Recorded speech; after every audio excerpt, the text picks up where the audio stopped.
Hi friends, welcome to beedi forms. Friends, channel కొత్తగా చూస్తున్న వాళ్ళు సబ్స్క్రైబ్ చేసుకోండి, వీడియోని లైక్ చేయండి. ఫ్రెండ్స్, ఈ వీడియోలో భీమవరం జాతికి సంబంధించిన 2 రుచివాటం ఒరుగులు సేల్కి ఉన్నాయి. వీటి వయసులో వచ్చేసి ప్రజెంట్ 6 months కంప్లీట్ అయిపోయినాయి. 7th month రన్నింగ్లో ఉన్నాయి. ఈ రంగులు వచ్చేసి ఒకటి వచ్చేసి తీతువా, రెండోది వచ్చేసి అబ్రాసు. ఈ 2 ఒరుగులు మంచి బ్లడ్ లైన్కి సంబంధించిన ఒరుగులే.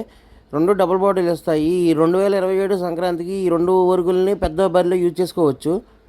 ఈ 2 ఒరుగులు కాస్ట్ వచ్చేసి విడివిడిగా చెప్పలేదు, 2 కలిపి చెప్పారు. 2 బల్క్గానే ఇస్తూ ఉన్నారు, దయచేసి విడిగా అడగొద్దని చెప్పారు. ఈ 2 ఒరుగులు కాస్ట్ వచ్చేసి 2 కలిపి 9,000 రూపీస్ చెప్పారు. మీకు ఎటువంటి డీటెయిల్స్ కావాలన్నా ఈ కింద నెంబర్కి కాల్ చేసి పూర్తి డీటెయిల్స్ కనుక్కొని తీసుకోగలరు. బ్రదర్ అడ్రస్ వచ్చేసి కడప డిస్టిక్, కడప, ఏపీ తెలంగాణలో మెయిన్ సిటీస్కి ట్రాన్స్పోర్ట్ కూడా చేస్తూ ఉన్నారు. ట్రాన్స్పోర్ట్ ఛార్జీలు మీవే. మీకు ఎటువంటి డౌట్ ఉన్నాయి కింద నెంబర్కి కాల్ చేసి పూర్తి డీటెయిల్స్ కనుక్కొని తీసుకోగలరు. Thanks watching video. Please like, share and subscribe my channel. Thank you.